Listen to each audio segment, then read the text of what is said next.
Hello and welcome back to Dev Game Club, a weekly podcast in which two veteran game developers look at games from the past to discuss their relevance and impact today.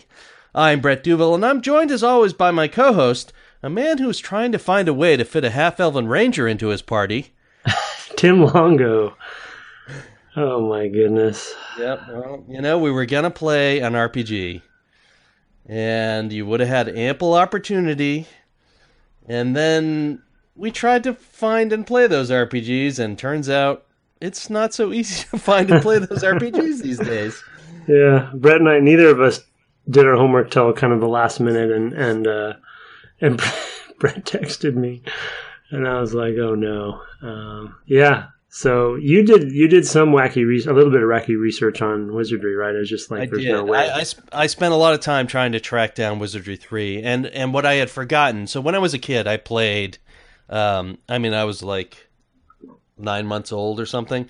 But when Wizardry 1 came out, I played some of that, and I played Wizardry 4 quite a bit, both on the Apple II.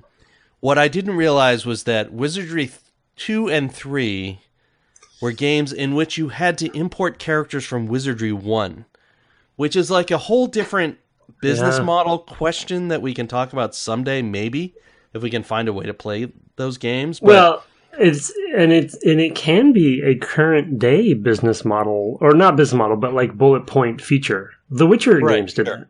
Sure, no, a lot of games allow you to bring in characters from other games. And what was interesting was Wizardry 3 allowed you to bring in characters from something else, maybe Ultima. I can't remember which one it was, but I was like, oh, okay, so this is a game that you could just go and play. And no, there were a number of things that actually make it even hard to emulate. Like a lot of games that you play from this era are available in DOS box editions, they call them, which is basically running an old version of DOS in a virtual machine on your modern PC. Which XCOM is as well. Yeah, I noticed. Yeah, for sure. But one of the problems with Wizardry 3 is one of the things it requires you to do is to make a scenario disk in one of your drives, which is not a thing. And it's not... You'd have to create a virtual disk drive or something? Well, it's not a thing that you can even necessarily emulate because it's context sensitive. Like, the game is going to do it. You don't know if the game is reformatting some part of the disk that it shipped with, or you have no idea. So it's without actually going in and specifically emulating that specific game. Those games are very hard to emulate. And I went and looked on a couple of different Apple II emulator sites, and they just didn't know what to do. I mean, they just basically barf when you try to do that part of the game. Ah, that's so weird. Yeah, so it was very strange. But then I got to the point of and we'll also need to also have played Wizardry 1, which seemed like more than we could really do in the course of a week. So and there is a version of Bard's Tale out there, right, through that other re-release a while ago, but that's right. It as part of the 2004, I believe, Bard's Tale, which was a PS2 Xbox original comedy RPG. Oh, that's right. Yeah, I remember. Okay. When they released that onto PC on Steam, they also released the original Bard's Tale game, so you could get that as part of a huge package as far as all that goes. I thought maybe In Exile had released a version of it as well, because they just had Mage's Tale come out and sort of I didn't find another way, but I definitely found that if you went and got the 2004 Bard's Tale via Steam, you could get those original games. And it was In Exile who did that. I think Night Dive Studios may have actually done the work, which is a studio that goes and finds old IPs that have basically not been cared for by their owners and bought them for small amounts of money to be able to bring them back. In fact, Meridian 59, which we talked about a couple of weeks ago, is a night dive, one of the very first few that they did. So they're an interesting studio. I think it's great that somebody has gone and tried to find a business model off of that. One of the ones that they've tried to get, and I hope someday they'll figure out, is No One Lives Forever. Oh yeah, that's a great one. Well, they're doing the System Shock 1 remaster, I think, right? Yes. Yeah. So they've been kind of going along for at least 10 years, more than 10 years, doing their thing. I think they're in Vancouver, Washington, not far from here. So yeah. Anyway, so we had to kind of call an audible, and those who follow us on Twitter at Dev Game Club saw us say on Monday, oops. It turns out these games aren't playable, and we had a whole plan. We made an assumption. Yes, I can't believe. I mean, yeah, I'm surprised nobody has. Having played 1 and 4 of Wizardry, I was really surprised that 2 and 3 weren't available, and I had played Ultima 3. And I knew that Bard's Tale was available, but the Wizardry one was the one that was off the hook. Weird. And, what are you going to do?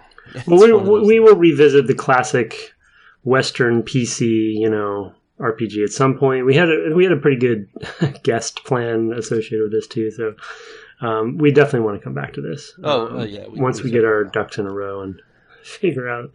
I mean, anyway. I mean, it's. I'm glad the Ultimas are around, but one of the games that was on our list very high, and we almost chose to play this time instead of the RPGs is XCOM, the original XCOM UFO Defense. Right.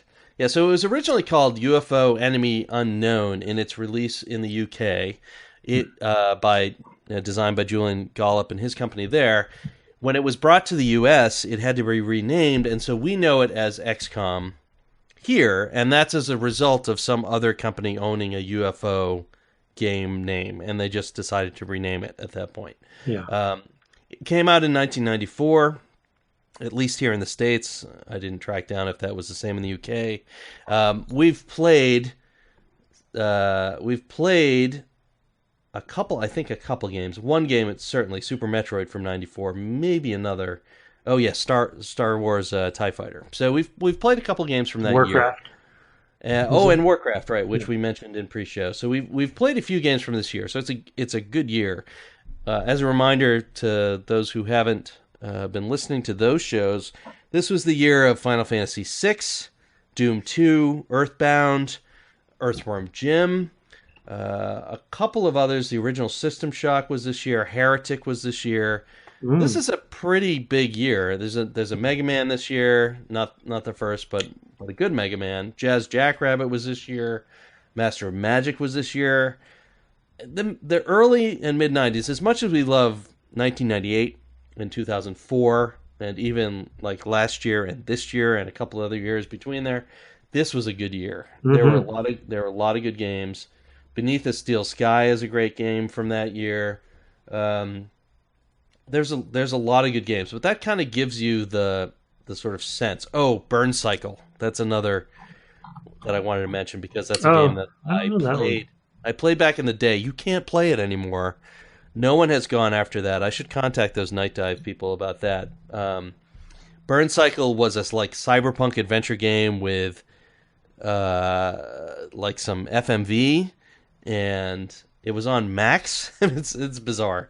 That is a great. Somebody actually contacted me. Richard LeMarchand recently contacted me, like in the last year, to say, "Hey, do you know how to get this thing to run?" And I have a copy, and it's impossible to make that thing run anymore because it's more than 20 years old.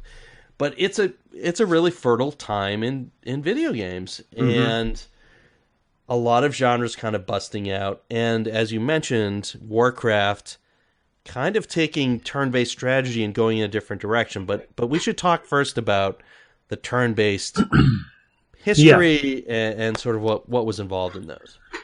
Yeah, I mean, turn-based, Brett and I were talking about this in the pre-show, and of course we've played Fallout, from a turn-based RPG perspective, and Brett made a good point that, in this era and before, turn-based was, in fact, the RPGs we were going to play, we would have talked about this a lot too.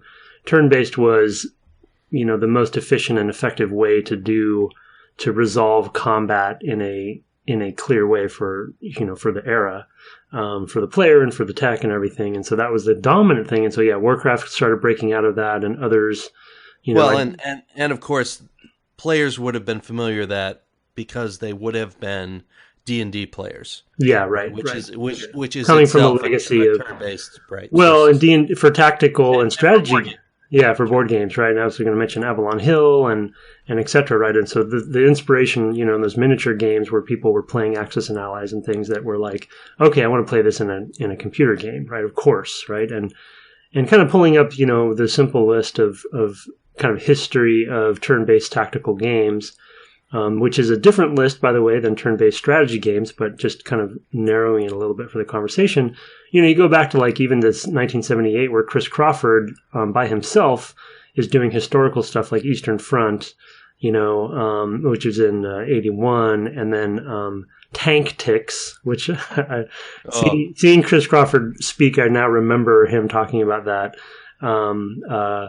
And so that was in 78. But then you go down and Koei actually, it was another, I don't know, leader, but like a dominant company in this area because of the sort of the samurai and feudal Japan simulated, you know, tactical, turn-based tactical games they did with all of those. And then you have, of course, Avalon Hill started getting into it.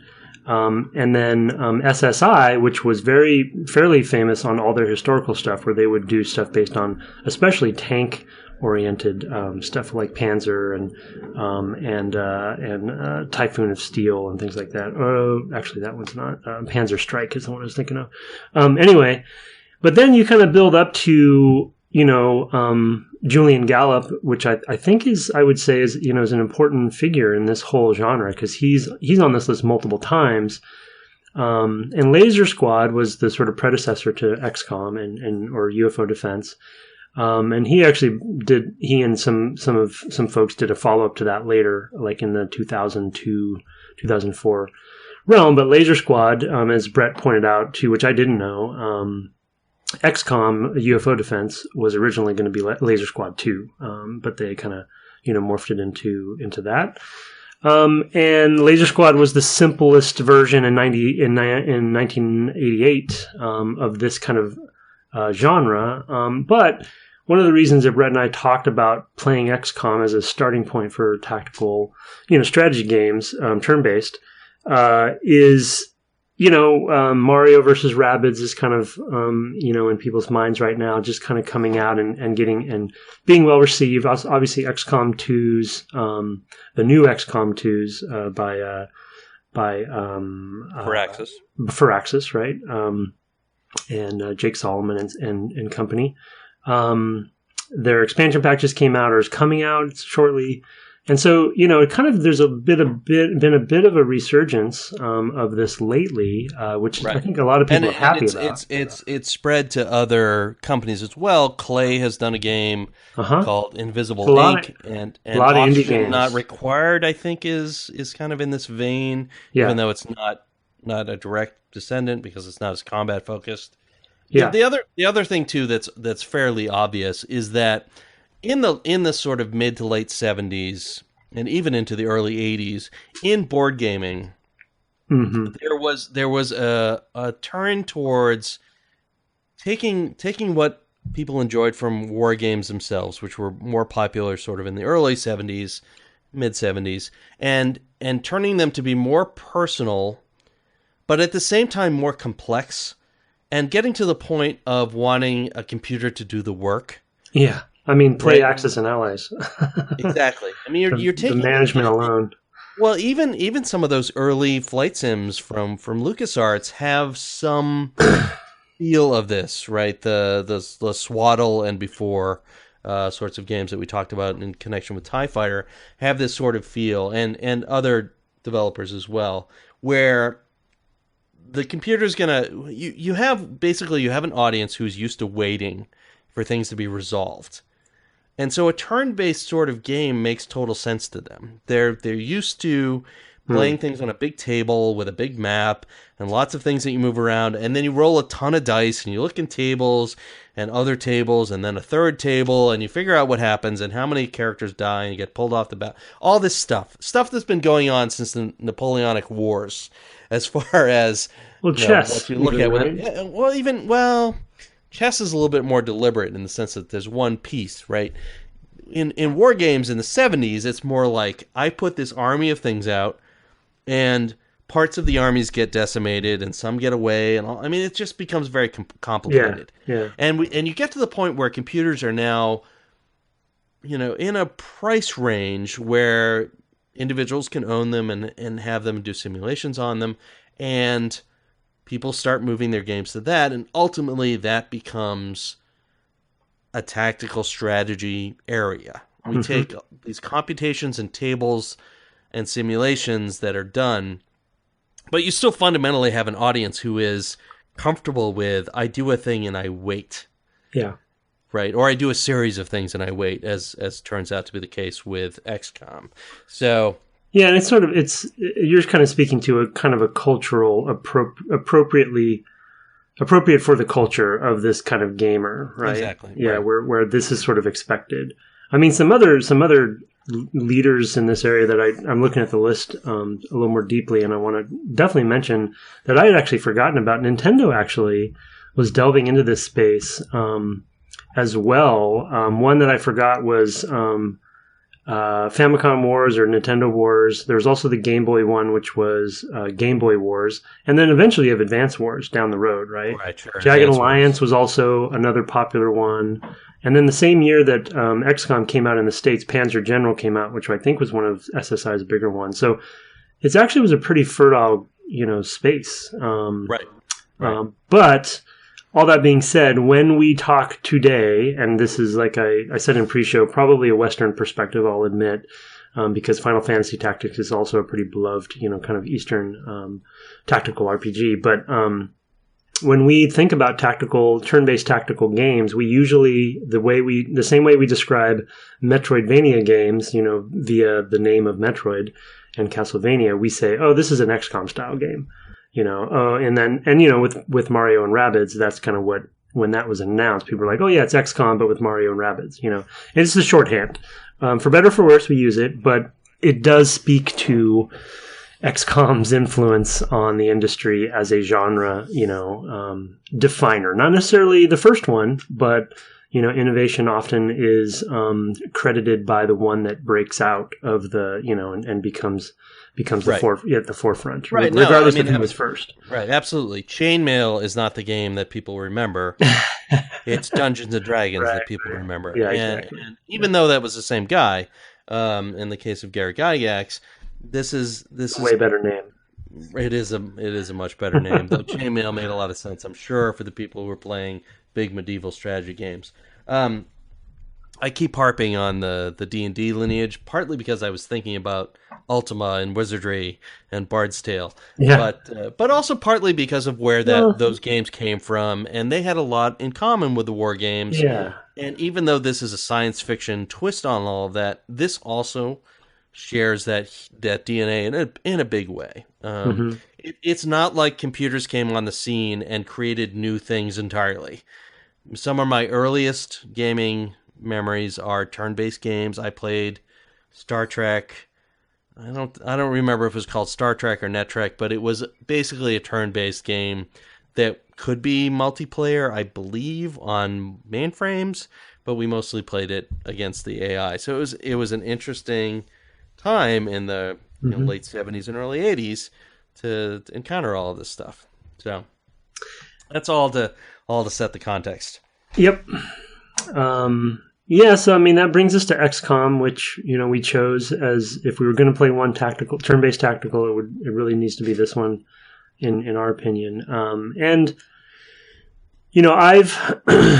started this game 3 separate. This is my 4th time.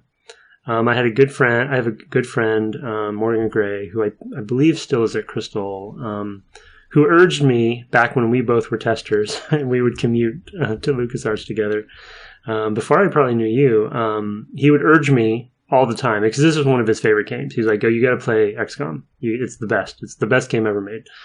And I tried, and now that I'm playing it again for the podcast, as is usual with me, like all those memories start coming back. Where I was like, "Oh yeah, right. This is that game." Right. Who is it?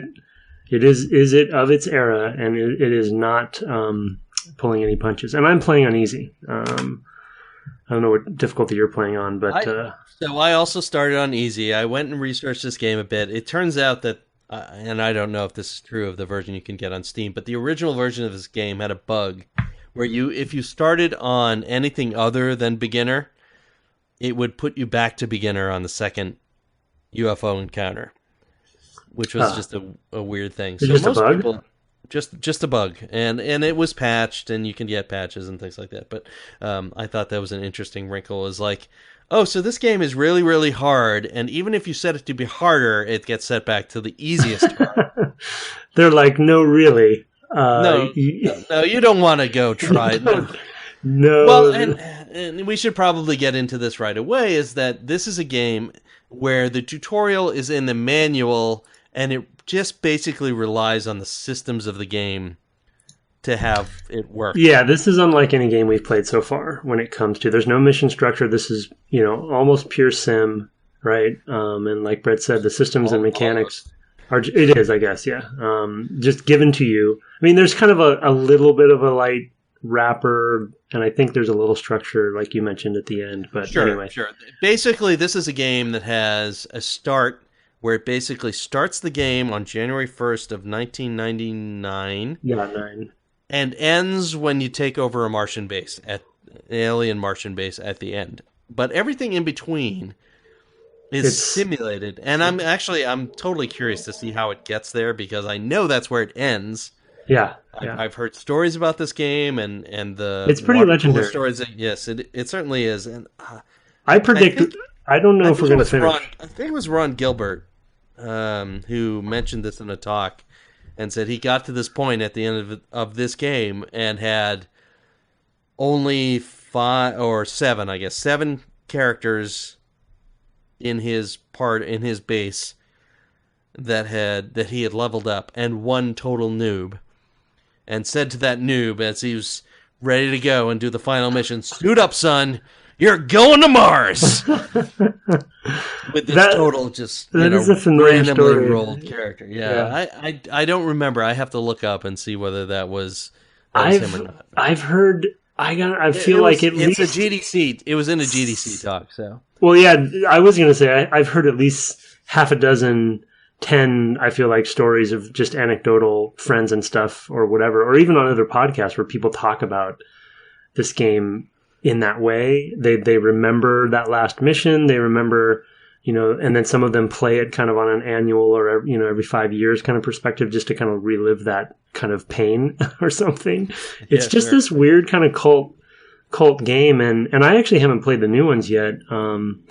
And I've actually had them on Steam. I just haven't started. But I really look forward to a modern user friendly version. Yes, so. That's maybe something we should talk about a little bit down the line. But one of the things that happens is, as I mentioned, this is a game where it basically in the tutorial has branching for the player of. So the tutorial is in the handbook or in the manual, and it 134-page manual. Yeah, very deep manual, and it says basically at different steps in the sort of first combat that you have. Well, if this happens, go to a different step.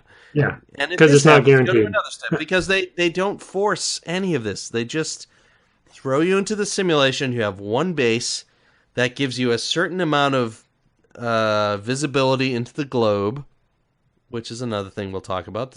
There's 2 different views of this game, but it basically gives you you've with the base and right with the base management. That's a separate thing, but basically it's okay. Start here, and if this happens, go do this. And while you're doing that, if this happens, then you're going to go to this step. Otherwise, go back to this other step and keep trying.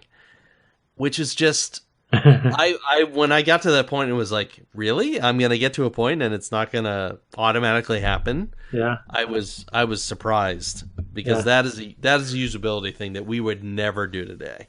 No, yeah, of course. Yeah, I mean, the early game, at least, right? You'd probably open up to that at some point. But the early game, you wouldn't normally. But all that being said, I feel like one of the and I kind of think of Morgan and all the stories he would tell me about this game and why he loved it so much.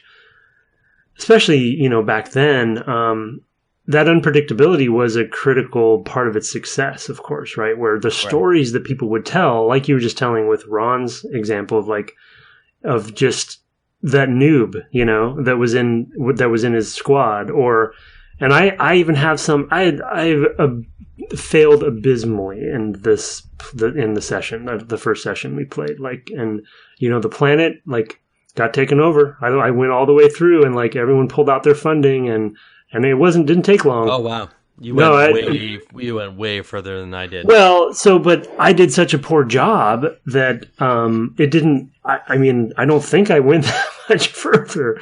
I think I played 2 ground missions. Okay. Before so I got to the point. So I had Let's step back. So the way that you first you start this game, if you read the backstory in the manual, and this is a game where you need to read the manual. You go and read the manual. It says, okay, we're in this year. These things have happened. We know there are UFOs, etc. Create your base. The first time I started the game, I accidentally created a base in Africa, which I didn't want to do. I made a bad choice too. I was figuring out where to put that, and I didn't expect it would just do it. Africa should be fine though. That should. No, I'm sure it is. It was just not what I intended. Oh yeah. You were just clicking around. I was actually just clicking, thinking I could drag. I'm going to click and drag the globe. So there's a 3D globe, which is already kind of a good technology in 1994. Yeah, I wanted to ask you about that because it's polygonal rotating, right? And there's even a lighting model on it. But no, so this is before. Actually, this was published right at the time. Maybe slightly after something called ArcBall, which is a 3D interface for dealing with 3D models, was published. I'll have to look up his name, but his name was Ken Shoemake. Ken Shoemake, who I actually worked with at Penn's graphics lab, actually figured out how to work with 3D objects. That is the paper that people go back to in 1993, I think. Yeah. And I worked with him, and he was, wow.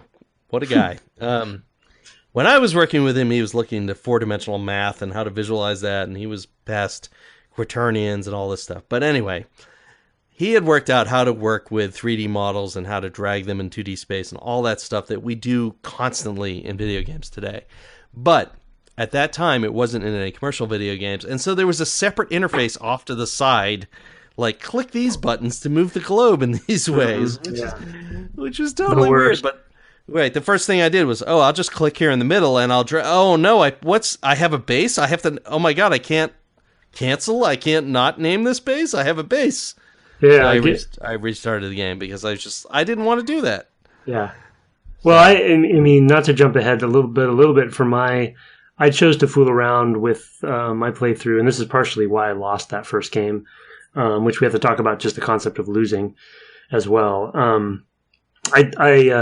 I planted a second base, but then this game upkeep was way too high. Well, this game is so harsh in that I decided I didn't want the base there, so I essentially retracted it or destroyed it or whatever. But it doesn't give you your money back. Oh. So I lost $750,000 on that base, and it just went downhill from there. But it's very literal with its uses, you know what I mean, and what its commands are, and it doesn't hold your hand. The tutorial is very simple. Simulations are really weird that way because there's and I've tried to write a fairly deep simulation, and you're always running up against the barrier of how much do I worry about this, and most players are not going to destroy their bases, so you just. Maybe that's a barrier where you don't worry about it. Because in the real world, if you build a tall building, it's not like you abandon it and you take a huge loss entirely. You might only get 50 cents on the dollar. You might only get 40 cents on the dollar, whatever. You might only get some percentage of what you put into it. But in the end, it's a functioning building. Right? Yeah, and you don't abandon it. Only in video games do you abandon a thing and you just lose everything. Right? I mean, my father always used to say about a car that was running is that this car has value simply because it's running. Yeah. And you can sell a car that runs for a certain amount of money just because it runs. And you're never just it has utility. abandoning in that. It has a utility, and that is true of anything that you build in this world, right? Yeah. That has any remote function. And that's one of the problems in simulation is how deep do you go? Mm-hmm. And there's a point at which it's just not worth the effort. And certainly if we're talking about a game that came out on Amigas, right, there's not a lot of value in having simulation depth to things that most players won't do. Yeah, especially... Or that players will do and do once and go, oh, I'm not going to do that again, and never do it again, right? Well, being both non-observant and unobservant and stubborn as I am, I did build a third base and destroyed that one as well. Oh. Before I noticed that it doesn't give you back your money. And that was, to your point, like there isn't a reason in this era to really worry about that, of course. Right. But there is these days where there's this sense of kind of experimentation, right? Where it's like I could put a base here and try it. Oh, I don't like it there. Exactly. And so we're more open to experimentation because it is a digital medium, not a real. And we're much more likely to put in a dialogue box that says, "Hey, are you sure this will lose you all of the investment you've put in?" There's literally no dialogue boxes in this game. There's no there's no hover. Where you make tooltips. There's no tooltips. Right. This is pre-tooltip, which is Windows 95, which comes in 1995, and this is way. Right, there's a lot of things here that, as a sim game, and in particular, I mean, I'm just emphasizing the sim game aspect that we would expect in any game past this. We talked about playing Civ 2 as a possibility, and that's a game where there are tooltips, and Civ 2, and I don't have it in front of me, but that comes only a couple years after this, and maybe 3 or 4, but whatever, within half a decade of this game, and they give you all of those things. When you do a thing, they're going to tell you it's going to cost you this much. Are you sure you want to do that? I am a person who, as a programmer, who often goes and wants to just blow away something and am annoyed by an operating system asking me, are you sure? Are you sure you want to do this thing? When I play these old games, when I don't know what the heck I'm doing, I appreciate when games ask me, are you sure? Mm-hmm. And games this old never did. Yeah. And I had totally forgotten that. Yeah, there's a certain purity to it, I guess, that, I do appreciate that it's just so committed to. Of course, they weren't thinking about all this stuff back then, but it's very committed to what it's trying to do. And I mean, I think the other, not necessarily core, to talk about some of their sort of themes and goals with the project, as we try to do with the first episode of the podcast. It also had different experiences. You alluded to it earlier, right? There's sort of that. There's the world view where you can kind of like track incoming UFOs that are kind of invading the planet and put your bait and place your bases and all that kind of stuff. But then once one crashes, there's the ground combat. So it's like it's simulating on multiple levels, right? And that's as far as I got, basically, because when you're at the globe view, where you're able to place your first base, that one's basically free, or it's whatever you place it at, you're going to have the same amount of money after you place it, no matter where you place it. Yeah. So I placed one basically in the American heartland, and what I found really fascinating and actually really tense and interesting and fun was when UFOs would come in, they'd be in my, I assume, sphere of influence, because I may be missing some on other parts of the globe because I only have this one base. But I think they tell you every time, because I had one come up in Brazil, but I didn't have enough fuel to go get. Oh, and you couldn't get there. Okay. No. Oh, interesting. Okay. Yeah. So I went after at least 2. I think it was 2, and would close on them, and I'd get close, and they'd outrun me, and I'd be like, "Oh man!" Or I'd run out of fuel chasing them, and I'd watch these dots on this globe, and one of the things you can do at this level is to change the time scale from like 5 second to a day, 10 second, 30 second, and a Or minute, a minute, an 5 hour, minutes, an and hour, a day. a day. There's several sort of different levels, and in the tutorial it actually specifies, oh, you should go to this level because it's going to be boring otherwise. It's like 5 seconds is the minimum. 5 minutes, they're like, well, if you're chasing a thing, 5 minutes is fine. Because it will interrupt if you get close enough to enter combat with the UFO and try to shoot it down. But it'll say in the tutorial, oh, don't shoot it down over water. You won't get anything. Yeah. So you'll miss the ground game if you shoot it down over water. And I'm just like, oh my God. Yeah. Yeah. The things I need to think about Yeah. at this... my first UFO encounter, the things I need to think about. And for me, the first UFO encounter I had was not with a flying UFO. It was with a landed UFO, which it didn't specify in the tutorial. It said... a different icon for it, but they wouldn't Yeah, tell you. you'll get this little white X. The manual doesn't go into... I even skimmed the rest of it, to kind of look for some more details. And even though it's a long manual, it really doesn't give you everything you need, I don't think. That is surprising. Yeah, I mean, I think, I'm not even sure there is a place, I could be wrong, where it kind of describes all the different icon types in that. It probably is in there, but anyway, yeah, I mean, there's different, sometimes they'll just crash, you didn't even have to intercept them. Sometimes they'll land. So I thought, in my own head, was a good decision for my base. But then when I got to the part of the tutorial where it's like, don't shoot them down over water, I put my base on Australia. Because I thought, okay, this is going to be great. I'm landlocked. I'm landlocked. I'm surrounded by water. They can't invade my base that easily because of that. And I had all these dumb reasons. It's like, this is going to be perfect. This is going to be like Risk. Start off in Australia and then just conquer from there. Or something like that. And it was a bad decision. Good luck with that. Well, so what I found out, and I mentioned that Brazil encounter where they were invading Rio or something, and there's also these moments on the globe where they will attack a city. You got way further than I did. Well, I think it's only because I advanced time. Right, sure. I wanted. I think you probably got a lot further in time than I did. I think there's probably. I mean, I think. Did you get a month end? Did you get end of the month? January. No, I got 2 weeks in before I finally shot down a ship. But I was in the middle of America, so I was basically in Illinois or something like that was where my base was. America. Yeah, America. And there was no flooding there. It was a nice flat area. No idiot president was going to visit. So I had plenty of space. Yeah. And I was able to chase more than one UFO to the point of getting close. The first time I encountered one, I was like, oh, I have to hit one of these buttons to try to shoot it down. Yeah, there's a whole... And I'm like...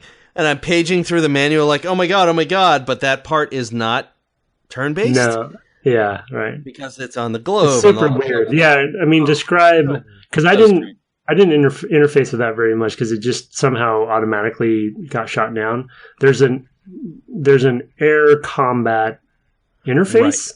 Right. Are you pressing buttons on that thing in real time, or what is that? You are. It's semi-real time, so it reminds me of Ultima, the early Ultima games, in the sense that if you don't do anything in a certain amount of time, the choice will be made for you. So, which is usually just don't do anything, right?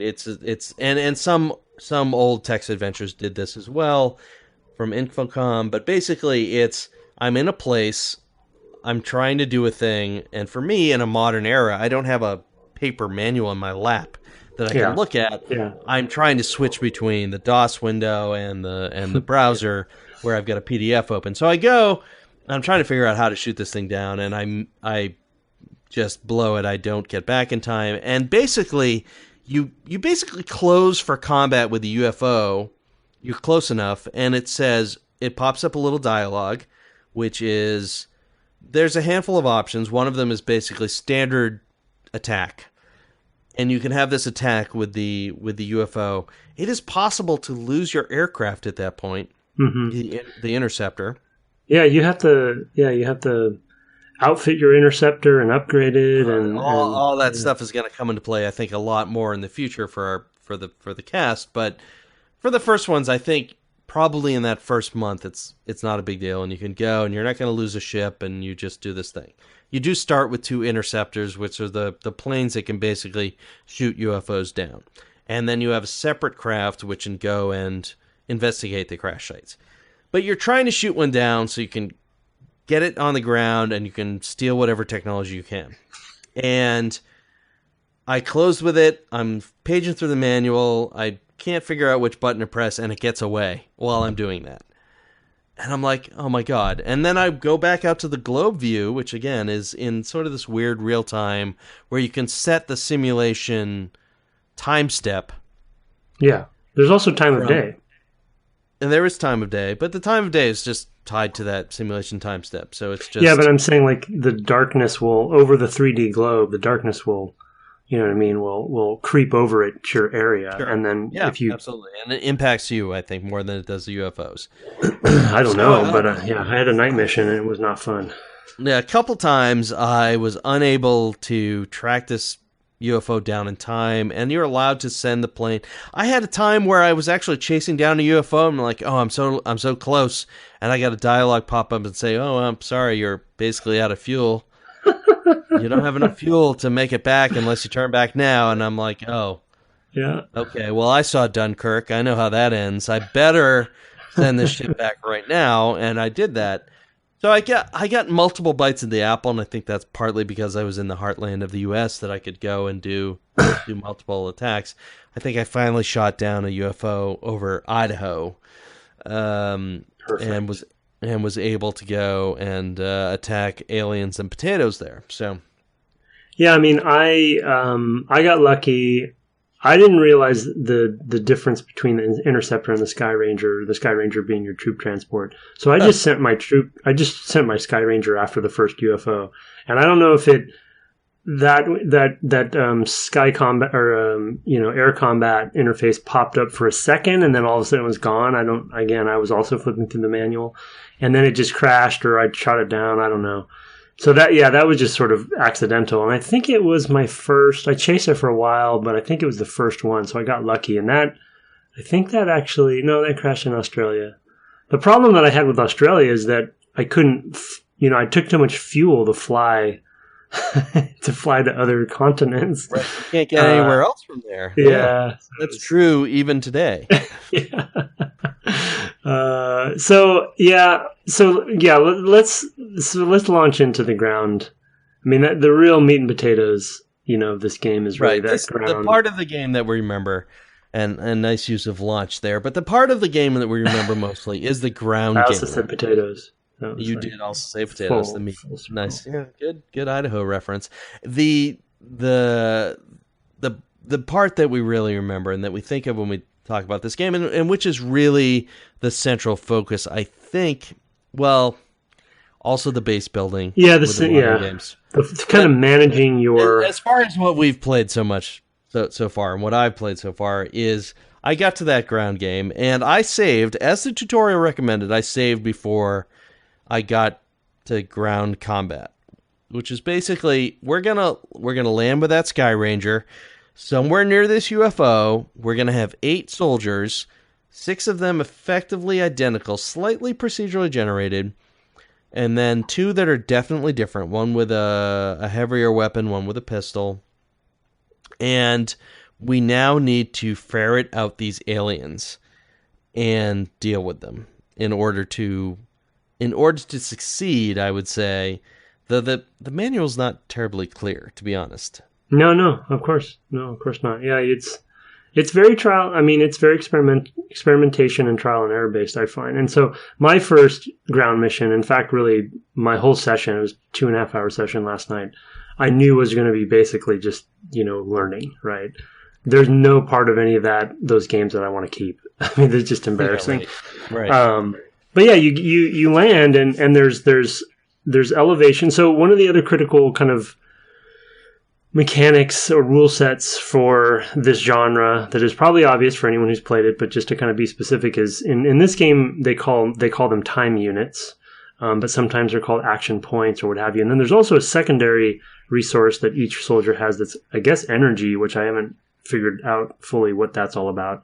Maybe you have, but you can run out of either, which will prevent you from doing any more actions. But with the time units, as you are walking, as you are going to crouch, as you are turning in different directions, depends on what kind of firing you're going to do, whether it's an aimed shot or a snapshot or what have you. They all cost different amounts, and so you're managing that per soldier to get them around the battlefield. And of course, when you're done with your turn, you hit end turn, as Brett alluded to, with sort of like the resolving phase. And then the enemy, they do their thing, and there's literally a screen that comes up that is, hidden movement.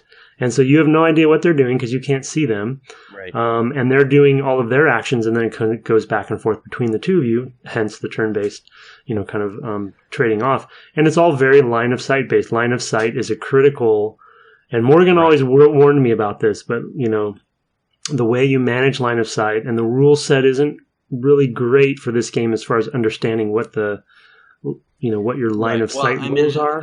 That's what I was going to get to, is that there's a couple of things here that are different and unique from board games. One is all of these things that basically the DM can do, if you can think of it in those terms, but the computer can do, is that they can do things that the player can't see and can't figure out unless the player is facing in the right direction and is within some distance. So there is a fog of war here. There is a cost to even turning to face in different directions. And one of the things I did frequently was I would move and kneel and then move again and kneel again, and I'd lose all these action points. Yeah, right. Yeah. Because I was trying to figure out how much space should I cover in a period of time. Yeah. What is a good tactical strategy? If I was a person actually encountering an alien infestation of some kind, how would I tackle that? I mean, with a small number of people, I kept I'd move a couple of people on point. I mean, it's just a nightmare. Well, yeah, I mean, there's as is often the case in these games, opportunity fire is critical, right? And so line of sight combined with opportunity fire. So you have your guys covering each other in each direction in case when it's the enemy's turn and they move into your line of sight, then you get a free shot. Right. And they kind of, and because they did that to you all the time, because you're moving around trying to find them, and there's oh, well, I moved into their shot there. Literally, the first encounter, the first movement, I moved my first guy out of the Sky Ranger, down the ramp, shot dead. Oh, ouch. It's well, that's what this game's going to be about. And I was all right, well, they're definitely right nearby. So I had to find a way to get all of my guys out without getting shot. And of course, it's also the other note I wrote down that we'll need to talk about as we go. We don't need to delve into too deeply here, but the RNG, as we call it these days, or the random number generations, there's a percentage chance that you will hit your shot and they will hit their shot, right? So you might have somebody in line of sight and you'll fire at them, but the weapon, based on your stats, that soldier's stats, you still may miss. Sure, yeah. Yeah, so that is a weird thing, and something that Sid Meier has talked about, in years since, not in connection with this game specifically, but with Civ, is that players have an expectation that if a thing is set to be 50%, it's going to hit every other time. Yeah, right. Yeah. That is not what 50% means. Yeah. You talked about this recently with some of the loot table stuff, right? Sure. It doesn't mean a thing. It means I'm going to flip a coin. It has nothing to do with how many coins I've flipped up to this point, or how many coins I'm going to flip in the future. That's one of the things that World of Warcraft in the last just over a decade has done, is said, well, we're going to fudge that. Is that if we say something's 20%, we mean that will definitely happen by the fifth time you've done a thing, which is not at all what 20% means. Right. Yeah. Yeah. And back in this time, I think there were. And again, this goes back to the player base, is I think that there were people who understood that I'm going to roll a set of dice. I might roll 3d6 or whatever it is, and I expect that's going to be an 11 or 12 or whatever 3d6 best value is going to be. Because you tell but me. It might equally be a 7 versus a 15, and those are the same thing as far as probabilities go, and whatever. I mean, I'd have to go and look at a table, or roll some myself and figure it out. But the fact of the matter is, players expected then that percentages meant one thing, and players expect a totally different thing today. Yeah. which is a really interesting thing. I think I put that down to the American education system as to what probability means. Well, I mean, we talk, not to get into the general topic, because I do think we've talked about this a fair number of times in various episodes, but there is the RNG kind of literal math of it, but one of the things that we deal with game development, and more than any other medium, because it's interactive, is this the proverbial perception and expectation of a player, right, and that we're really not, like, games are ultimately, you can boil them down to math in the code, etc., right, and how everything works, but there still is this entertainment side of it, right, and experience side, where it doesn't matter what the literal math is. What matters is what the player's perception is. And this is exactly the problem with that "let's make a deal" math problem. I don't know if you know this one, but it just came up on the Giant three Beast doors. Cast. Yeah. Exactly. Oh my God, they it's had a whole thing about it. Psychologically, you cannot get to the point of understanding why it makes sense always to choose the other door. So to describe it, it's you have A, B, and C as options. You've picked A, and the host, a goat, or whatever, a car, says, and a goat. Right. The host opens door B and says, "Look, there's the crappy prize. There's a pile of horse crap, and you have the choice now of picking to stay with where you are or picking the other door. And mathematically speaking, you want to pick the other door." And people cannot get their heads around this. This is a thing that literally just blows people's minds. Psychological. It is. And I think what has happened over time as game developers, as we have switched from math to psychology. Designers win. Right. Well, and I don't think that that's wrong. No, I'm just joking. I get it. I think that early on we had people who were very math-focused people anyway. Well, it's what they were doing and the sorts of things that they were doing to play games. It's usability. Right. It's a usability thing. It's like my common understanding of what's going to happen here is, it says this percentage. Then if I do it this many times, I win. Right, that has changed. That's why I think the RNG, because this term, just as an aside, though, I have to mention that Giant Beastcast just had a whole thing about that 3-door thing. Like, it just blew up into this whole thing where the hosts were all debating it, and they had a bunch of people write in. It was hilarious. So I think it's hilarious that we are talking about it now. But anyway, that's why I think it's so funny that the RNG as a term has popped up in the last couple of years as this thing that everyone, I just noticed, you just noticed we have these zeitgeist terms that just pop up that everyone starts using all of a sudden. Right? It's like RNG, because of all these free-to-play mechanics and stuff. But the irony, I think, is that it's really never actually random number generate, right? There's always some sort of, feathering or other stuff going on to make it appropriate for the game. It's never truly random. I think the further there's two things.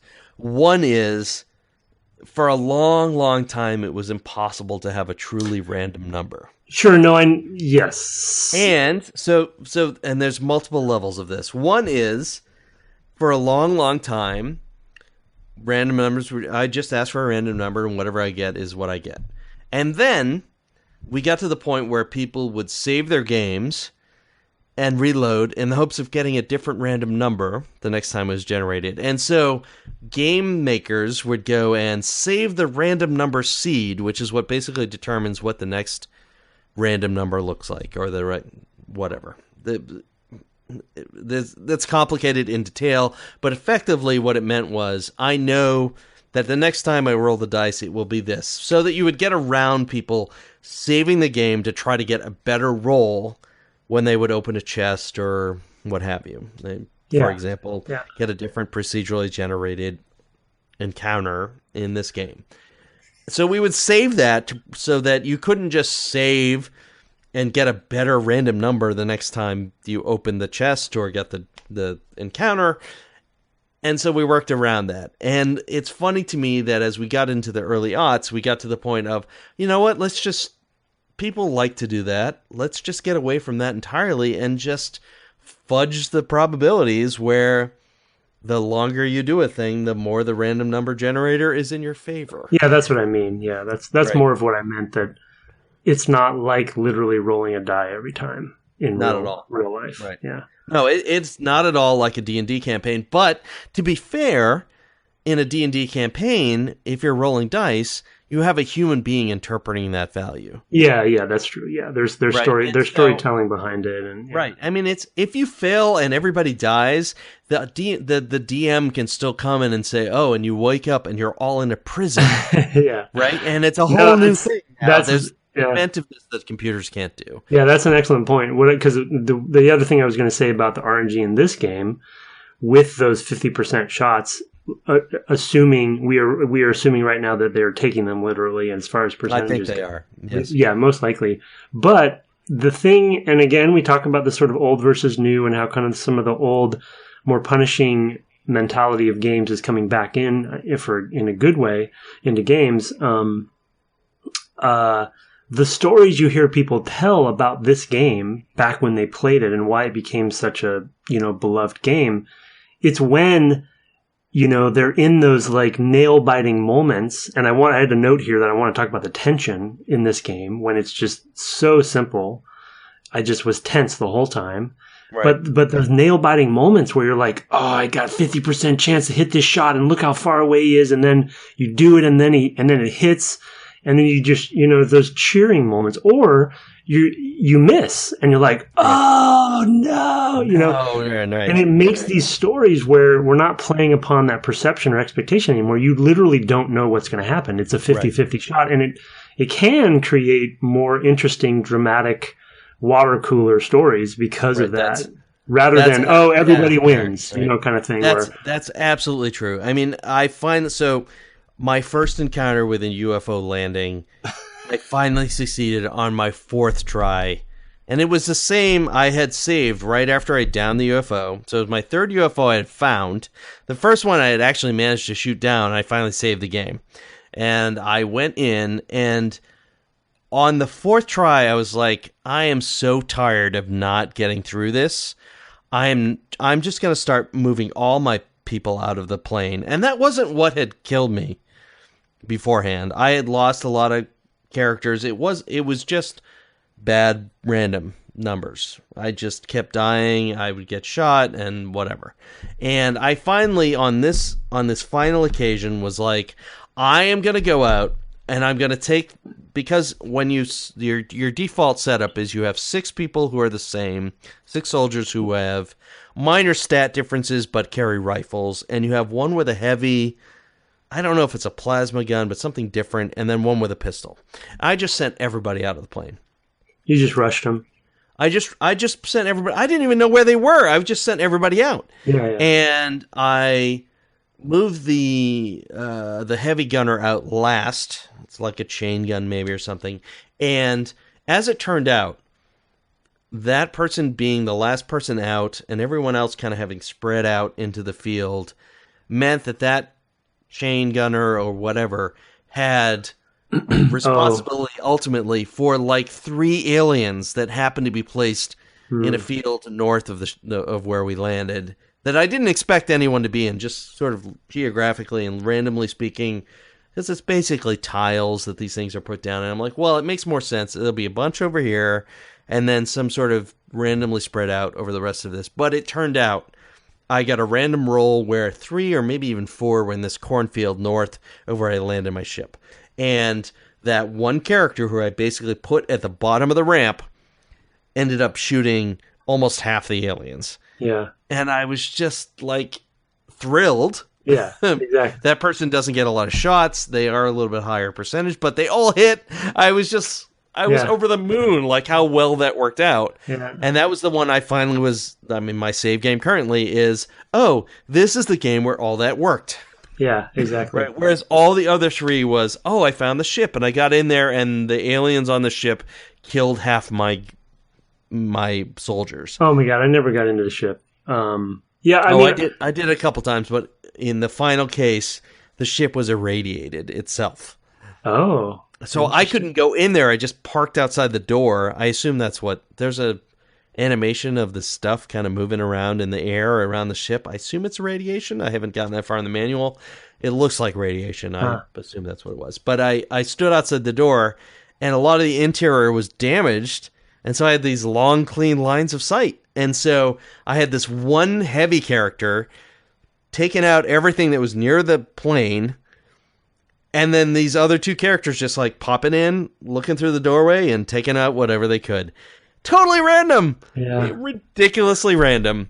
And I finally, on my fourth try, got through all that stuff. Yeah, that's awesome. I mean, so procedural, all the levels are procedural, right? I mean, right. I think we mentioned that. And they're generated at the time that you go to them. So you can't save and generate. You have to save before that, right? You can't save and generate the same level. Yeah, the next time you play that same save game, it'll be a different level. Exactly. Yeah. Yeah, I mean, I've much different. I think I only played the ground mission three times. The last one was at night, which was a total disaster. Oh, wow. And I was trying to follow the tutorial in which I believe they tell you to take 4 of your guys out and leave the others in there for now. Yes.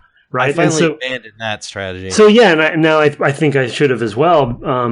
Well, I eventually, as everyone started dying, I just started taking them all out one by one. But I didn't, I think that was just the wrong way to do it. But, and I definitely downed some aliens, but it's probably spread out too much. But it's just like the line of sight thing and like covering each other and the rules of cover. Cover is really critical, but I'm not really ever sure like when they can see me, when they can't. Usability is a huge problem. Yeah, I had a fiasco with the grenade. Not a fiasco, but like I primed a grenade up, and in which, for those who haven't played, another kind of deep mechanics of the grenades, which I'm super surprised about, is you prime your grenade up, and then you pick what you want the timer to be, and that timer is the turns essentially. And so once you throw the grenade, you have that many turns to get away from the grenade. That should be no surprise. That came from Fallout. Fallout totally had that. Did it? Priming the grenade from seconds? I didn't use grenades much, I guess. Yeah, it definitely did. Oh, you had a sort of thief. That would have been a weird character in Fallout. Fallout was after this, but it had a grenade priming. Maybe Wasteland had it or something. But anyway, awesome. But the thing is like that thing is still primed. So that guy who had primed the grenade got shot and died. And so the grenade fell in his body, and I forgot. And so I had already primed it up, and then 3 turns later, it completely blew up this house, and the alien didn't even get hit, and they're just decimated. And one of my guys went down. It was just like a disaster. I thought it was being all sneaky and going. So it's just It's funny. There is so much going on here, but the problem with, as a player, is your accessibility to what's going on is very limited. It's trial by fire, right? Learn by dying. Like I said, the first move for my first guy, he died. And it's like, and I didn't even see the alien. And so there's nothing you can do, and there's no preparation. There's nothing. So it's like, but I have to also talk about, because we're up in an hour now. So I do want to talk about, because you didn't get to this phase. I'd advanced enough, and I was fooling around with the bases a little bit, and so I did that second base as I already talked about, and totally tanked my whole game. The first game went through I think 2 months, because I advanced just to see what would happen, and a couple other aliens were down and stuff. But you get these end of the month reports, because the way that the structure of the game is like the XCOM, the UFO, I forget what it stands for. Basically the global. Yeah, it's like basically like NATO, but it's like NATO, but for aliens. So all the countries are funding your program, and they give you a certain amount of money. This will come into play later in the podcast because as we get deeper in, because the economy, I believe, plays a pretty heavy role. Issue, yeah. But at the end of the month, they give you a rating, and mine was poor, of course. They're like, you're doing a bad job, terrible job. Like half of the countries of the globe pulled out funding. Right. And so I had less. If that happens 2 months in a row, you just lose. And the second month in a row, I got a poor as well. And there's like, yep, the aliens took over the planet. They have this whole cutscene that plays, where I mean, like splash, and they show people running through the streets, and like people turn. Trump is out there shaking the hands of the aliens. There was a mutant that looked like that a little bit. Anyway, you turn into mutants, and it was like, yep, you failed. The aliens took over, and they decimated our planet. But that was like 2 or 3 ground missions, and I know. So you fail this game very easily. I wonder if I had not ever shot down a plane in the first month, what would they behind do? the 8 ball? Right. Yeah. I don't even know. The stakes are high, and this is all on beginner. And this is all the lowest level of difficulty. It's crazy. Well, we'll talk more about that because I think that's going to come up in future sessions of this game. But for now, we should take a quick break. Yep. And we'll come back in a minute. Sounds good.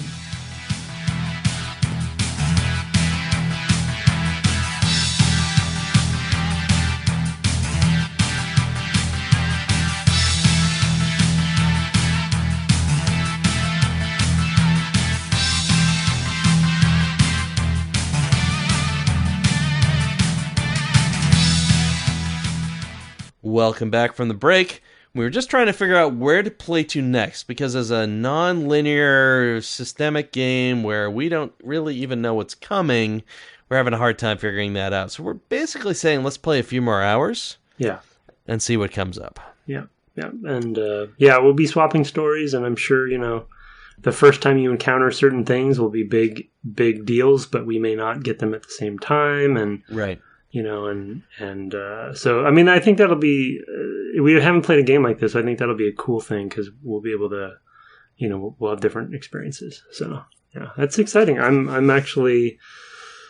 more excited about this than I thought I was going to be because I knew it was going to be punishing, but I don't know. There's going to be. I'm looking forward to seeing how far I can actually get this time to see before. It's really interesting. I was in the headspace of like an Ultima game going into this, and which is not, it's certainly a much earlier game, but it's funny. It's like progress in other areas of technology where there are long periods which are very much the same, and then you have a paradigm shift, and suddenly things are different.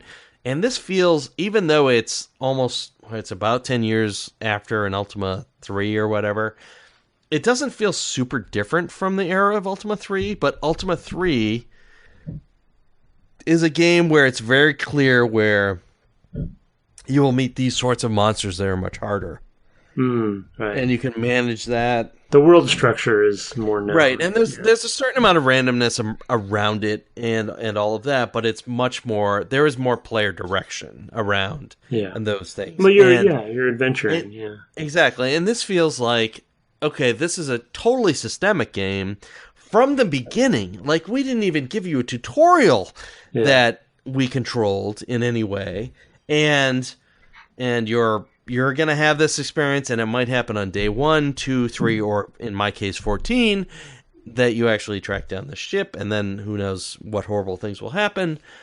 And I feel like we're going to have a lot of sort of table-driven weirdness that happens as a result. This is a thing that still plagues open world games. This is a thing in Oblivion, right, which is a modern RPG, but that we polished off a lot of edges on to get to Skyrim, where in Oblivion you might get really out there, but not often kind of out there, sort of everything scaled with you, which was a mistake. And then in Skyrim, it was, you could go hunting for really difficult encounters at any point if you wanted to. Anyway, it just kind of, we can talk about that when we actually run into that, but it sort of reminds me of that shift over time. Yeah. In MMOs, if you play World of Warcraft, it's clear, like, you spend a lot of time here. when you start the game, and then move to this area or that area. And they kind of try to disguise that. But yeah, there's a progression to it, though. There's definitely a progression, but you could abandon the progression and just run through an area and go to the area beyond it and be overwhelmed. Yeah. Yeah, I mean... This is a game where there's a 10% chance you'll just be overwhelmed. Yeah, right. Yeah, anywhere. It doesn't matter where you are. Sure, there's escalation of enemies, as you level up, essentially, right? Because I think there's some pretty hairy stuff that would come down later on that they wouldn't throw at us right now. But right. So there's some of that systemic progression, there's no systemic sense that we are progressing at the same time the aliens are deciding to send more interesting probes into our environment or whatever. They see we're a threat, so they're like, okay, we better send the big guns. Turns out, look at that. And they've gotten more of our technology. I mean, there's sort of a story narrative sense that makes sense here that isn't often present in the fantasy games, but it's interesting. Well, we'll explore that going forward more. We thought we'd spend a little time on email and reviews, try to catch up a little bit on both. I threw you the first email. Email from Ross Hayden. Haddon, okay. Haddon. 2 Ds, come on. Yeah, fair enough. Wasn't sure.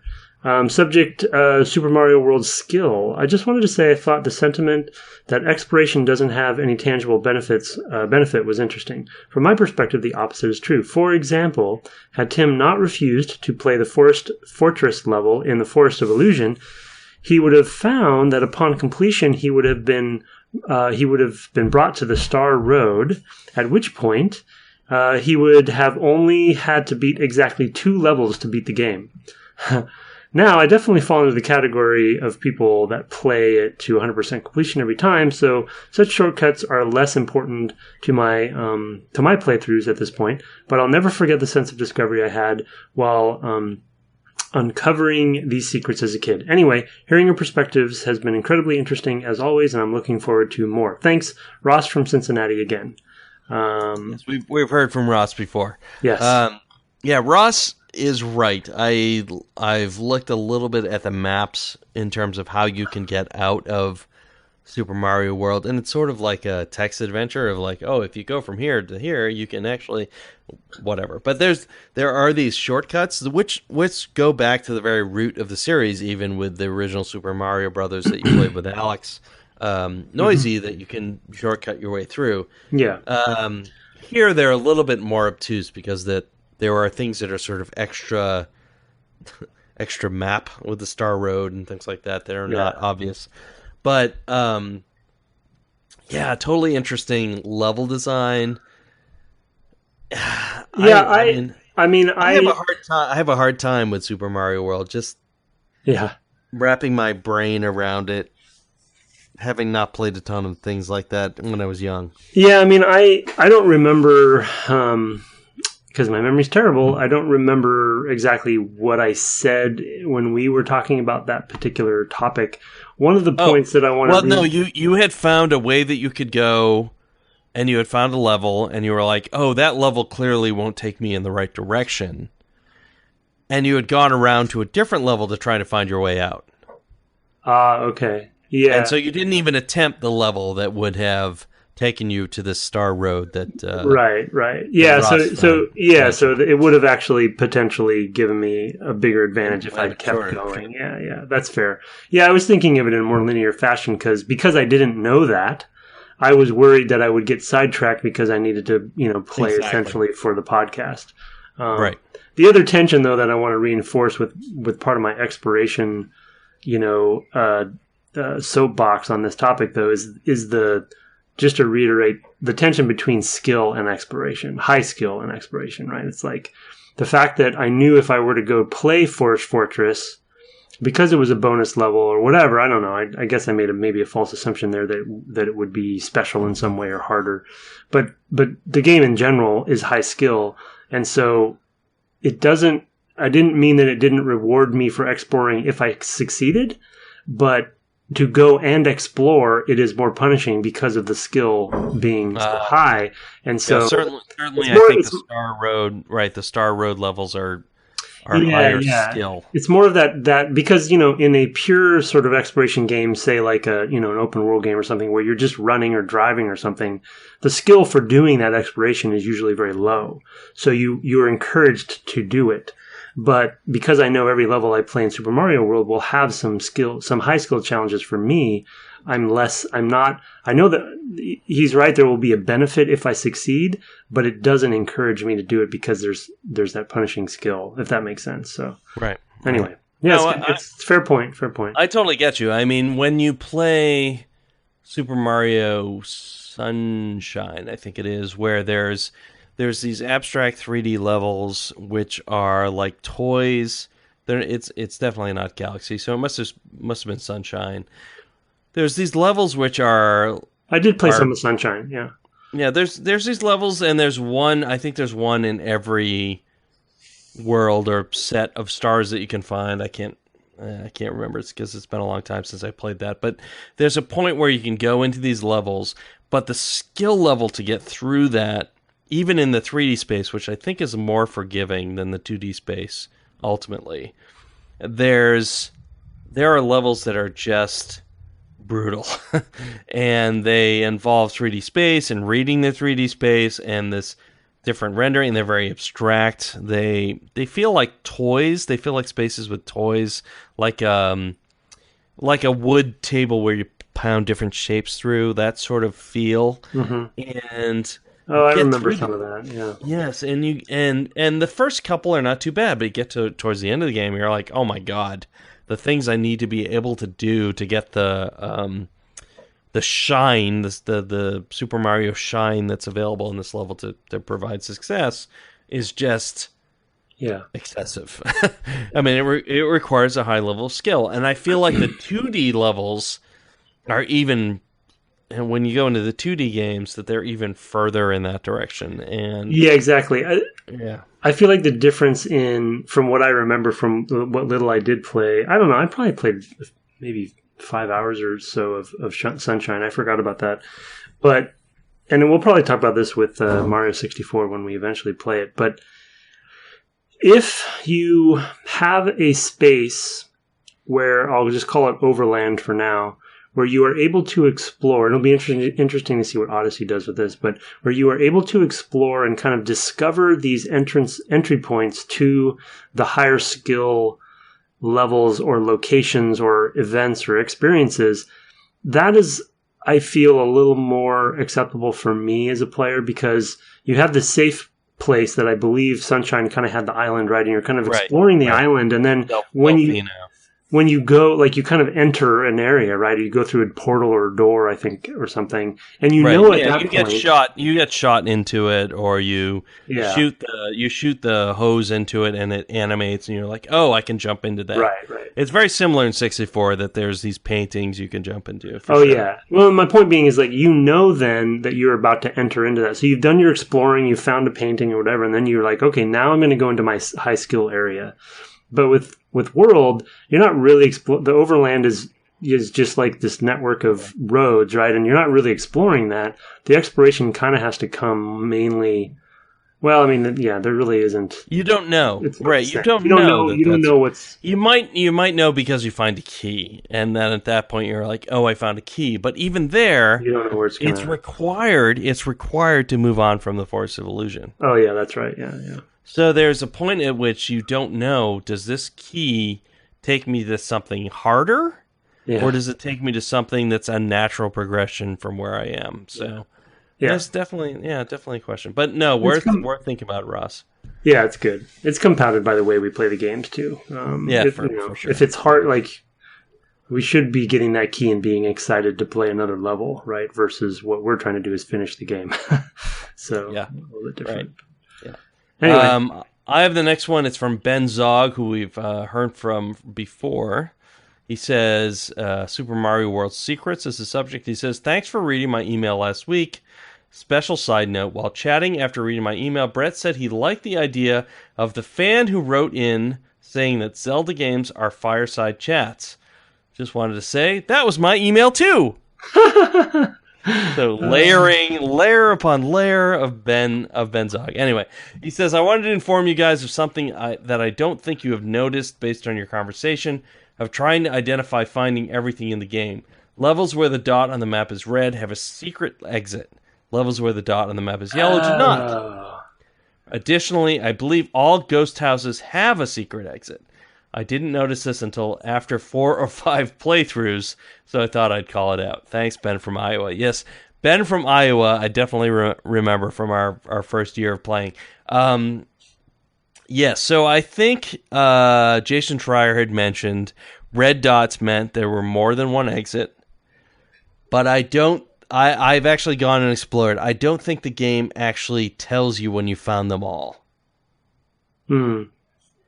Yeah, I think the game basically says, "Oh, this one has a bunch," and you go and you find them, and you don't know if you've ever found them all. Oh, there are definitely more than one key on some levels, if that's what you mean. No, I know, but it doesn't tell you found them all. Oh, no, definitely not. Yeah, not until later ports. Yeah. When you told me that, when Jason said that, when you shared that information, I guess I misunderstood what you meant. That I guess I was taking that as, that there was always one other branch that would be coming off of the overland, versus sometimes the secret levels take you to weird other places, So I was kind of only looking at it from the overland perspective, like, okay, a red dot means that there's another branch that's going to go over here someplace. So that's kind of not completely true. Right. I am still, having finished this game now, still confused. Yeah, exactly. I have no idea. Well, it's a kind of thing you play a lot. You play multiple times and you figure it out. Yeah. If I was able to get a Super NES Classic, I might consider it, but I am not, because they have managed to mess that up again and again. Well, let's not go there. But yeah. No, we shouldn't. But it has been interesting. Anyway, thank you, Ben. Yeah. For the multiple emails, and thank you for pointing that out. It has been an interesting thing playing these games again. It has been an interesting thing. Oh, zing. Yeah. It's Ben from Iowa. Okay. I threw you at least one review. Go ahead with the next review. 2 reviews, yeah. One of a kind games podcast by Red Wonder, with a U. Excellent podcast full of technical insight and quality banter. I discovered them after they got a shout out on the Game Informer podcast and have been hooked ever since. These guys are not the usual quirky games journalists that oftentimes use annoying exaggerations to fill the conversation. They are 2 veteran game developers that talk about games like men. What? They have really... Do you have to lift up the game to see if it's a man or a woman? I don't know how that, yeah, you gotta look underneath. They have really filled the gap left by whatever is going on in Idle Thumbs. If you want a deep dive into classic games, do yourself a favor and subscribe. Thank you, Red Wonder. Thank you, Red Wonder. I want to say that games like men. The U was for an O, not for the E in Red Wonder. I don't know. Okay, fair enough. Okay. Yeah, fair enough.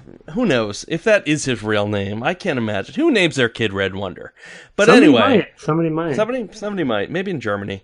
There'd probably be like that double dot over the U. Now I've really messed up. But anyway, so Idle Thumbs switched over to once a month, like 6 months ago. We're behind on our reviews, so that is a very topical citation. Oh, they're once a month?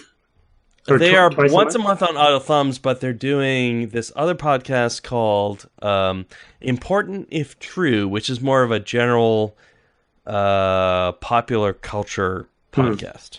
It's the sort of things that they mostly spent talking about on Idle Thumbs in the last handful of years, and they finally said, you know what, this should be a different podcast, and whatever. So, yeah. They just kind of were trying to separate out what they were doing. But we, on the other hand, have only been trying to do one thing, and which is to play old games, suck at them, and talk about them. Yeah. That's pretty much what we're doing okay at that. Yeah. Yeah. second? I'm doing it the first half, and I'm trying my My best. first guy died on the first move in the first shot. Yeah, that's pretty good. That is amazing. That just blows my mind that we would never have that happen. No, well, and I'm going through the tutorial. I'm like, okay, step 1, do this. Like, okay, step 2, do this. Step 3, dead. Okay. Go back to step 1. No, just send more guys out. I know, send more guys out. No, I spent 4. Like I did ostensibly the same level 4 times, but it was procedural. Right, but it's procedural, and so the 4th time I finally just happened to cross the thing that I did well. But yeah, whatever. So anyway, thank you, Red Wonder. I have the next couple. One's very short. So from Chris Labs, who I assume is short for Labradors, but from Chris Labs, he says, my new favorite podcast, Brett and Tim present amazing insight to classic video games. I don't know how to bind that. I think he means Brett presents amazing insight. Yeah, maybe. And Tim is old. I think that's how that just is meant to read. Yeah, okay. Yeah, okay. And the other one is I'd Give 6 Stars If I Could by Scooter MM, if that is your real name. Truly appreciate what you gentlemen are creating. I got sucked into the Super Metroid and linked to the past episodes and listened almost back to back on my commute around Austin. The way you all delve into the different aspects of mechanics, design, user interface, all of it. Just top-notch and accessible even in the moments when I don't fully understand the technical talk. You all make it digestible. Please keep these going. Can't say enough good things. Thank you, Scooter MM. I knew you were a Texan because you said you all twice. I think it's also pronounced Scooter. Oh, Scooter. Yeah. Hey, Scooter. But his real name. I appreciate Scooter mailing in, and it's probably been a couple of months, but yeah, I mean, it's funny. The SNES games have been the ones that have really brought in. Yeah, just the nostalgia in those. Yeah, I think for sure. I'd love. I mean, it's funny. I wish we could both get a SNES Classic to play. Star Fox 2, I guess it is the one that has never been released. Yeah, that's the big surprise on that thing. That's why it's going to be just a fiasco. Exactly. Amazing they put it on there. It'd be awesome to play that as like a classic game that never was. I mean, that's just a thing. That's true. That's an amazing thing. Well, yeah, Giant Bomb was talking about reviewing it, right? Right, because it's effectively a 20, whatever game. Super weird. Yeah. Yeah, so do I go next on this last one? Okay. What is this? A Tarrasque? Tarrasque! Oh. A Tarrasque! It's a reference to the Death Claw. Right, okay. I forgot. Okay, so these are way out of date. We've been catching up for a long time. But anyway, a Tarrasque by, can you guess who this is? No. What do you mean? This is the guy who wrote our outro music. Oh shoot! Ficus. Got it. Oh my god! I apologize, Ficus. Tim actually is put into a pod every week. No, his memory is wiped. It is serious. That is seriously true. I don't remember anything. I don't even know what anyway. Yeah. Well, here's is it Micus Ficus then, I assume? Micus Ficus, if that is his real name. Yeah, and thank you so much. Again, it is my favorite version of the music, as we've talked about. Brett's is lame. His is better. Anyway, 2 affable guys with easy chemistry give insightful and thoughtful takes on some of the all-time great video games. They also happen to be experienced game devs with a truly impressive list of credits between them. Fallout 3, Skyrim, Tomb Raider, Republic Commando, to name a few. If you are the kind of person that is on board already, you can't keep living without this podcast in your life. So thank you, Mike Spike. I'm sorry I forgot. I don't even know Brett's name most of the time. True. Basically, what happens is every week I send him an email and then I introduce myself. Oh, hey, we're about to record this podcast. My name is Brett. We've talked before. It's a whole thing. It's basically Eternal Sunshine of the Spotless Mind. I've actually played most of these games. The smart one. But I just forgot that I did. So. Yeah, sure. All right. Where are we? I think maybe just get one more in. Yeah, sure. We're going to be at about an hour and a half. Okay, one last one. This is from, oh my God, AUSY 19, which is clearly their given name. Entertaining and informative, the best combination. After first hearing about DGC through Brett's interview on Kotaku Split Screen, I've quickly come to love Brett and Tim's relaxing and knowledgeable take on games. I assume relaxing is Tim and knowledgeable is me. Anyway, after listening to the link to the past episodes, I feel encouraged to go back and give Spirit Tracks another shot. Thanks to both of you for making my runs less monotonous. Here's my 5 stars. Thank you, Aussie19. I appreciate that. Very we generous. love the 5 stars. I went back to Spirit Tracks, so that was part of the playthrough. I got to the same point. I got to that point and was like, oh, I remember why I quit this game, and have quit it again. That's what I thought you were going to say. You went back after that, but you still haven't gone back to that. I went back to the game. I started it again. I got literally to the same point that I did the first time I played that game. Yeah. And got stuck. Where it's like, oh my God, there's a point where it's just really, really hard. Yeah, that's funny. Those are game breakers. It's funny. It is a total shelf level event for me. And I'm sure others who have finished the game know exactly where you mean to, I bet. It's pretty deep in the game. There's a point where you have to control. It's essentially the princess, and she's in this armor. You have to drive her into this space where you can't walk because there's quicksand or whatever. What are you talking about? This is crazy. This is a Zelda game?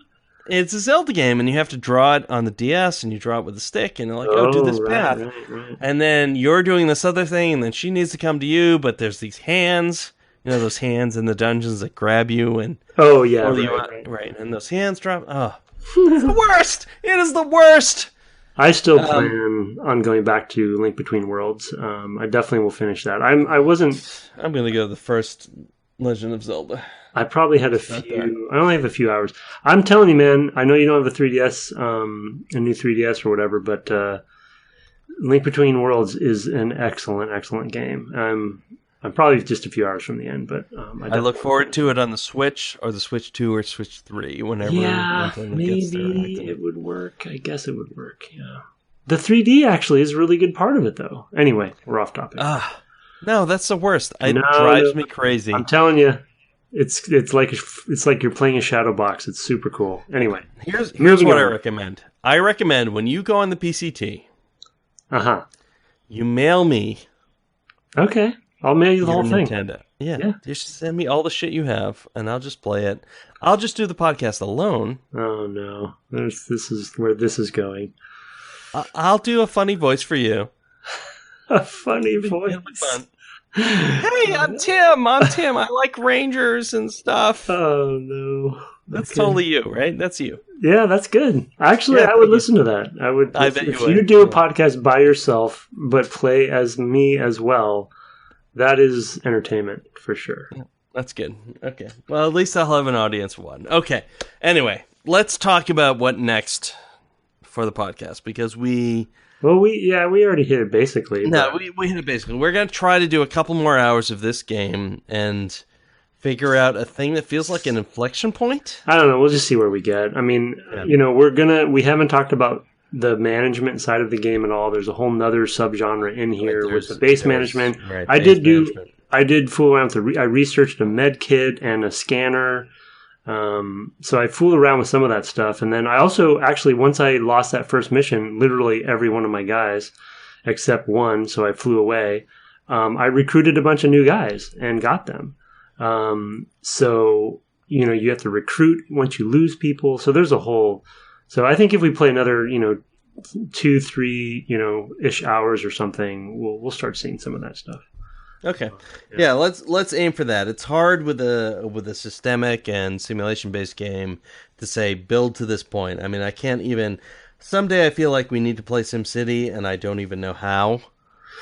Yeah, I think it's going to be similar in that we're just going to have to tell stories. Like Civ is the same thing, right? We'll eventually play Civ, and it's like, oh, how did you get a military? The worst thing is, even Civ has ages. That's true. That's true. There's some milestones. It's clear. You get to the Bronze Age, you're like, oh, I'm at the Bronze Age. I love the Stone Age. But this is a game that has none of those obvious signposts, and I'd love... Some will probably start surfacing, though, maybe. Maybe it's about, like, you know, getting your second base, or it's about getting your guys up to a certain level, or...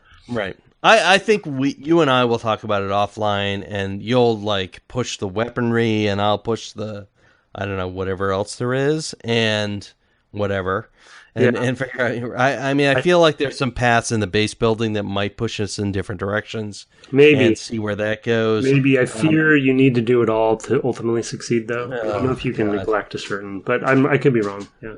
No, it's tough. And then at some point, I feel like we need to revisit this game in its modern incarnations, because this is a game that has serious usability problems. Yeah, you think? Yeah. You think? Yeah. And, I mean, even Fallout had, it takes you this many points to get to here. Yeah. Oh, yeah, no, for sure. Yeah, no, I started actually tracking what different actions do point-wise. Trying to count them so I can kind of plan a little. Are you using those little buttons down in the lower left where you can prime up, you know, where it saves your action points? Have you used those yet? No. So down in the lower left-ish of the buttons, there's the green and red buttons. And if you click on some of the red ones, it shows like a little guy with like shooting little bullets. And what it does is if you have just the arrow pressed, which is the default, that just lets you move as long as you have time units. But if you click like one of the ones for one of them's aim shot, one of them's spray, and one of them snap or whatever. If you click the aim shot, what it does is it reserves time units for you. So when you're moving, you won't expend all of your time units. You'll have enough left over to aim shot. Does that make sense? So that is a huge help. Yeah. So it basically, that's how I had to read ahead in the manual to find that. So basically you don't have to worry about, you know, using too many if you want to shoot. In those three styles. Okay, because in the tutorial, it basically says, oh, and then just skip ahead to the next... Yeah, they don't tell you any of that, yeah. And it doesn't tell you what that means, and I went ahead to figure out what that meant, and I didn't figure out what the other things meant. Yeah, there's a bunch of nuance in there that, yeah. So try that out. That'll help you not, you know... And the other question I have that I was going to ask you, but you probably don't know... I'm not... Oh, thanks so much. Well, I don't know. Maybe you do. Maybe you figured out. Because you played one mission over and over again, which I didn't do. And so maybe you found this out. But for the opportunity shots, I'm not sure if those are free, or do you need reserved time units for them to shoot? Because I feel like there's been times when an alien clearly went into my view and I had a super beat on him, but I still got shot. And he didn't, and my guy didn't shoot at him. So I was like, well, wait, do I need to make sure I have time units left over when I stop my turn? So in case they come into my view? So right. I couldn't find that information in the manual. I'm sure it's in there. I didn't see that in the manual either. And I think it's just a free shot. That's what I'm hoping. So if you're 0 time units and they come in front of you, you're still going to get a shot. I think there's also a initiative sort of role there. Yeah, maybe because in most cases, maybe in all cases, I got that shot and I got it for free, but I didn't go first. Yeah, right. So if you got shot, then you were sorry, you don't get your shot because you were shot first. Yeah, that could be. There may be sort of a because characters level up, and there's a thing we'll have to talk about that. Oh man, did you have anybody morale did that hit you at all? Morale hit me on 3 of my missions because they just dropped their weapon. Everybody died. Yeah, they drop their weapon. They run around. If one berserks, they actually shoot random things like your own people. If they get, I don't know. That didn't happen to me. But the morale is and morale is bad. Morale is a thing. Morale in the we wheat need to worry about. Yeah, it's even worse because they drop their weapon in the wheat, and you're like, well, I can't find that weapon. Don't know where it went. I have no weapon. I'm just gonna run around. Here I am, chicken with head cut off. Yeah. Okay. All right. All right. So we will figure out. We're gonna play 2-3 hours more. Figure out if there's an inflection point there that's obvious. One or the other of us will spend more time on UFOs versus base building. We'll figure it out.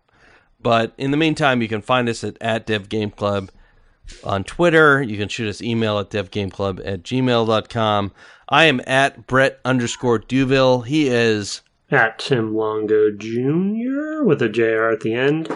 And if you actually shoot the JR, you don't actually have to roll back a whole season. Oh my god, that is like a total. Oh my goodness, that is joke. something. Yeah, I give you kudos on that one. That's something else. Thank you. I'm an old man. Anyway, thank you so much for listening, and we will talk to you next week. For the nonce, good night. Good night.